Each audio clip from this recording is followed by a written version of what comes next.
sogno. Ça, c'était un rêve, non? No.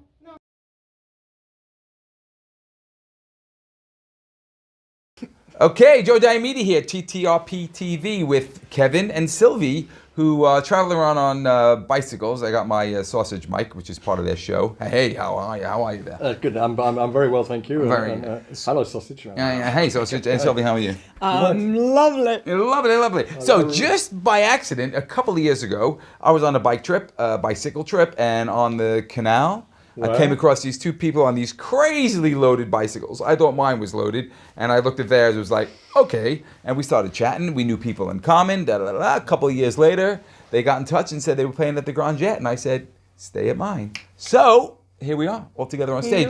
Just saw their show, which is a work in progress, and we just had a big, 20-minute talk about, things with Ben, who's also a magician and a performer, and how their show could be better. But they, or better, or different, or just it's improved. You always want to make it a little bit better, don't you? Exactly. Want to... Into the mic, please. Oh yeah, into the mic. I want to bite it. Don't.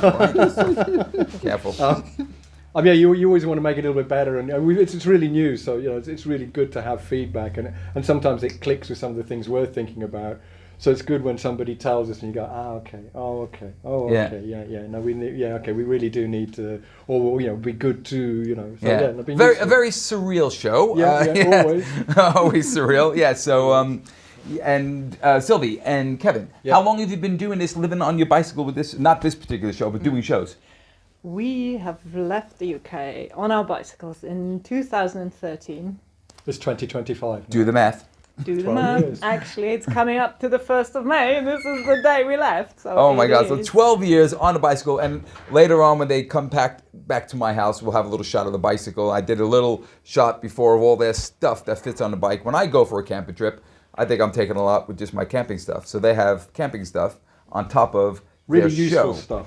Yes, and I have a little snip of their show in the beginning, and So you've been doing this. You were talking to Ben before. You were saying that you used to do the show on stilts, and you've done lots of other different kind of shows. So how did you get into the performing life? You've been a performer your whole life? Quite a long time, but not my whole life. I think I was quite late starter. It must have been like 30, 35, 35 or something like that. I kind of got made redundant, lost a job, thought, I want to do something completely different. I want to be an actor. There was this little circus school just started up in Bristol, and I was along with Wolfgang. We were the first two students. It was a very, anybody could basically go to that circus school. You didn't need to audition. And I kind of started from there, and then I got into stilts. Somebody was doing a carnival, and they said, I need somebody really, really tall to hold up the tail of the phoenix bird. And I said, I've been to circus school and I can do stilts. Maybe I could do it on stilts. And I was quite like the stilts, and then it was 10 hours on stilts. Oh, wow! It was Notting Hill Carnival, and I learnt a lot that day. Yes, I became quite a good stilt walker that day. Oh my God! Holding the wings of this thing and dancing to samba thing. I used to sit down, but I think the whole day was like 10 hours, and then in the evening we went out for a meal. All of us. So 10 hours on stilts, nothing like that on a bicycle. They put a plate of food in front of me, and I just went. Done. And then I worked as a stilt walker, with some street theatre companies in France, fireworks and stilts and stuff like that. Right, okay. And then I went back to the UK, and you do opening of shopping centres and festivals, sort of walkabout stuff like that. And then I got really into carnival again. I really loved doing carnival. Okay. And then had the opportunity to go and work out in Trinidad with. And then they got really good moko jumbies, Right. And then I kind of started up with the stilt walker I was working with. We had work at film festivals. Okay. Because we'd made these tripod cameras on stilts and stuff like that. And he was really into cinema. And we started an underground cinema, which then became like this, I suppose. Right. We found a little venue. Right. Yeah, it's a venue, and we kind of managed to raise the money to buy it. Or no, to lease it, and there were 4 of us, and we were paying ourselves a nice wage, and it was all going well. And then there wasn't enough money coming in, so something had to give. And you thought, well, the only thing that we can give is the wages. So it became a volunteer-run thing, and it's been running now for 25, 27, 28 years or something like that. Cool. All run by volunteers. Nice. and Well, really like good. this Yeah. venue, Yeah, so I became a And, projectionist, and Right, okay. and then I got worked as a projectionist. Yeah. Okay. Cool. And Sylvie, And were you in the performing world before you met? Well, at the Cube, that space. Oh, you met. That where you met? Okay. Yeah, Okay. So it's a great performance space. Like silly things can happen there. Right. I love doing that, but just as a like pastime hobby thing. Right. Okay. We get together for a cabaret and do silly cardboard chorus lines. Right, and Kevin was saying that you did a lot of things with bicycles. You noticed a bicycle that guy. came a little bit And were you later. cycling when you Oh, met I him? always cycled. So you always all cycled, night, okay. my Yeah, I've whole always life, cycled. like, Right. You live in Augsburg in yeah, Germany, I right? grew up in Germany. And that's a big we cycle. cycled- Is that a big well, cycling it's just city? Normal. It's just and normal. when I was little, it was just normal. People Definitely just- to cycle to school and go to the Right. sports club by bike, and I did work as a bike courier for a bit. Okay. So cycling was in both of your lives, and then Yeah. you got involved with cycles later on. Because we kind of met at some point, maybe at the Cube, which somebody had I once described it as a play scheme for adults. Right, That right. was a kind of Yeah. That's actually quite a good description of it. Anyway, we met there, and then I was working in adventure playgrounds, teaching people stilts, and then Okay. we got to start working together, Right. and then we were doing quite a lot of stuff. And then this Bristol city became a cycling city. Yes, The I remember that. council 2010 or something like that. Yes. Yeah. Yeah, 'cause I happened to- 2008, 2009. Yes, 2010. Okay, 2010. because I was there. I remember being there when it got awarded this Okay. cycle city We thing. got and- approached by the council. Oh, okay. They asked us whether we could create a bicycle carnival troupe for St Paul's Carnival, which is a big carnival in Bristol. Okay. And yeah, we had money. And Yeah, we yeah, worked yeah. with the Bristol Bike Project, which was just starting, and a refugee project. And Wow, okay. it was really great. Right. And then after that, we kind of got known as the people who do stuff with bicycles. Bicycles. Okay. And It was a then we big said, well, leg it didn't work too well, on bicycles and people on foot. It was kind of quite tricky. So could we have a carnival on bicycles so that we can actually cycle instead of wheeling the bikes? Okay. And so Yeah. then we and managed. we pushed for, like, at the same time there was a big push for Bristol Cycle Festival. Right. So Okay. then the Bristol Cycle Festival and the carnival kind of became one thing. Okay. So there was a big Right. bicycle carnival and Right. So the cycle, and then it emerged into this. yeah, and then like we did a lot of work, more like animation stuff Mm-hmm. with small festivals. We had a pedal power system that we were taking around. Oh, okay. and Okay. Kids could pedal all day for the music Right. to come out. And We had pedal powered scale X strip. Scale X we had- strip. Oh, right. Wow. Okay. I started a mini bike dance troupe, so we had like a Right. bunch of women riding tiny little kids' bikes and doing sort of Dance like routines. silly dance routines. Wow, and okay, Falling okay. off So- bikes and getting lots of bruises. So then how did this all lead to 2012? I'm sorry, 2013 you said, when you yeah. left for 12 So- years now, living on your bike, doing Yeah. these shows. So there was one link with Kamishibai. So someone in Bristol for the Bristol Biennial got in touch saying, the theme for this year's biennial is storytelling. Would you want to do something with the bikes? And it could be like a bicennial. Okay, on the So bike. Yeah. So we go and do some research. We did some research and we found Kamishibai, which was traditionally a Japanese form of storytelling that in the 50s or maybe Well, no, before. after the silent cinema. So the silent cinema in Japan, they didn't write the words on Yeah. the screen. Right. They would okay. have these guys called the it benshis, was or up women to the called the 50s. benshis, who would be at the side of the stage while the film is being shown, and they would tell you what was going on. Oh, right. Okay. They lost their jobs when the talkies came, Okay. so they teamed up with illustrators, and they took the Kamishibai box, which has got drawings in it, Right. and you tell Okay. stories, Okay. and they put the box on a bicycle, and they cycled around Japan doing kind of street. Some people say telling there's kind of a stories. whole manga thing in there. Right, okay. There's the idea everything would end on a cliffhanger, Right. so that you'd come next You week. come the next week. Oh, okay. And they would sell sweets, and it went on right up until the 50s, until kind of television kind of killed it a bit. Oh, So okay, the first right. Japanese word, I think, for television was Kamishibai Electric. Okay. Okay. All right. but yeah, okay. so it had this definite link with bicycles. So and then So then we had the Kamishibai, we loved it. Like we were Yeah. doing it already. Yeah. And then there came a point in life where we needed to change, whatever economic crisis. Right. So You cycled through a few crises. When we met, it was just, you came out of lockdown in Italy, and we were just getting out of that craziness when we all were on our bicycles. Yeah. Wow. We were basically losing our jobs. Mm-hmm.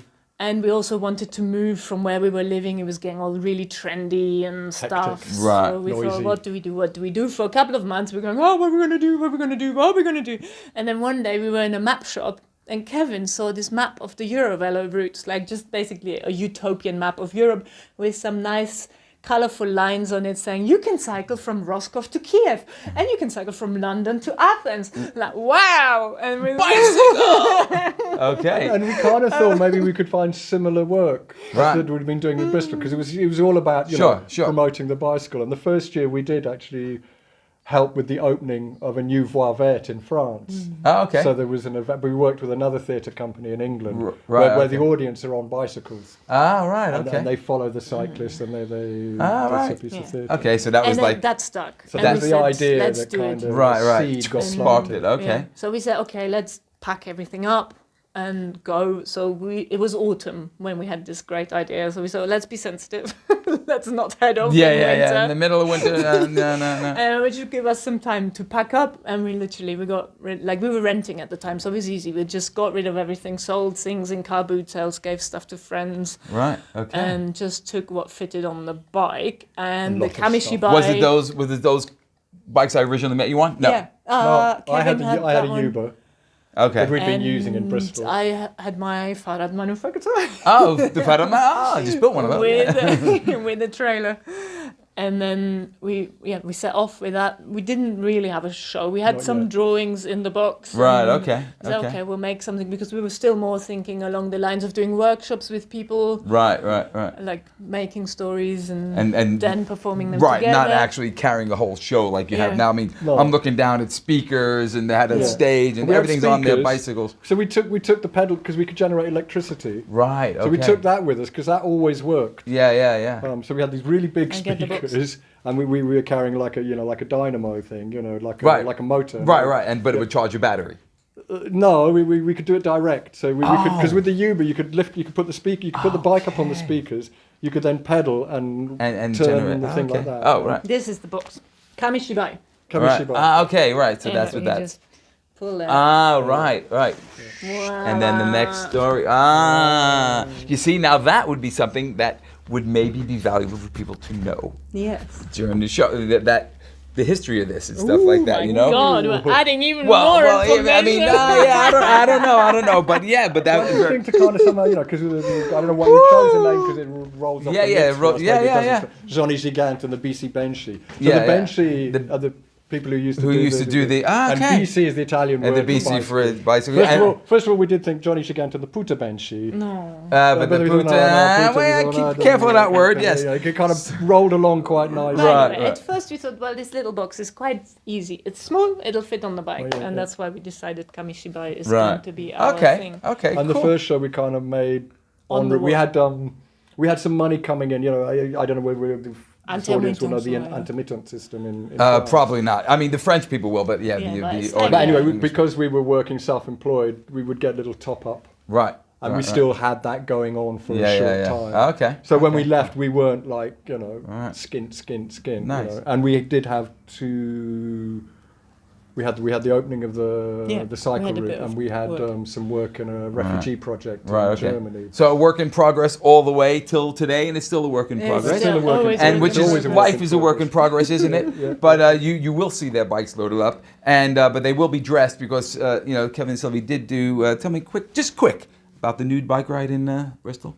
Oh, Just quick. I love that story. Nothing to do with this show, but quite an interesting. well, at some point in this life of bicycles in Bristol, I'd heard about the World Naked Bike Ride, which is a worldwide protest Against clothing. against clothing. Yes, no, it's for body positive image Right. and pro cycling. That Right. we're vulnerable. Right. That you're Yeah. vulnerable on a And bicycle. Right, it basically right. says, look, when we're riding a bike, we're basically naked. We haven't got giant Right, bit of metal around us. Ah. And it's also, look, we all got different bodies. There's no need to be ashamed. We can like share that. So, well, I heard about that and I said, look, come on, like Bristol is a big city and it's a fun city. People love to play. Yeah. And it doesn't exist. We have to make it like exist. It's just a no-brainer. And 200 people showed up to ride their bikes naked. And 200 people showed up. We were all quite nervous, apart from the 20 nudists that were there, like, yeah, let's get naked, quick! But they're useful. Let me borrow a bike. They're useful because they get naked straight away. Right. Oh look, they got naked. And they were telling me, and so everybody in England, know this, England or maybe the UK. UK. No, England. England. Yes. It's not against law to walk around naked. So there you go, everybody. You can walk around naked. So. But in France, we keep our clothes on. And in France, you would think the other way around. There's got to be a certain place where you can be naked. Yeah. Okay. Certain places where you can be naked. Okay. Well, that's cool. So this is and like the naked bike club was loads of fun though. It's just funny as It was and everybody's hilarious. smiling. naked bike ride. Maybe look it up, everybody. You can find Well, out. they do it in the state of Oregon, I'm Yeah. sure. Oh yeah. There's Oregon naked has bike a rides. huge one. Lots. Yeah. But it's nice to talk to somebody who actually organized one, and people showed up, and people in the And street you were got a smiling. kill. Everyone was smiling. And it So- wasn't just Kevin and I going. No. So this If interview is. there's just 14 of you. It's a bit. Yeah. Oh But no. 200 of you is 200. like, yeah. So the interview is a bit manic, just kind of like their show, it's like woo all over, but it's cool. And Kevin and Sylvie, if they cycle through your town, maybe look up their show, which is called again? Johnny Gigant and the BC Benchy. There you go. And we are Spoken Chain. Spoken Chain, and you can get in touch with them. Spoken Chain, they have a website? Spokenchain.blogspot.com. Okay, well, there you go. Well, look, thank you very much. Thanks for an interesting afternoon with the show. They've been staying at ours. Like I said, I'm going to put a little clip at the end of this of their fully loaded bicycles pulling into my house. Yeah. Okay. Lovely to see you again. Yeah, Joe. it's really nice, Kev. It was really great. The And, chance meeting and Sylvie was so really, nice. really cool. How was, I have my sausages back. Oh, that's part of their show. It's not really my microphone. Okay. Joe Diomede, TTRP TV with Kevin and Sylvie, coming at you from the Grand Jet. And until next time, be well. Okay, as promised, the bikes all packed up and ready to roll. Look, come on, look at this setup. Adios. There he goes, off into the sunset. Have a good one.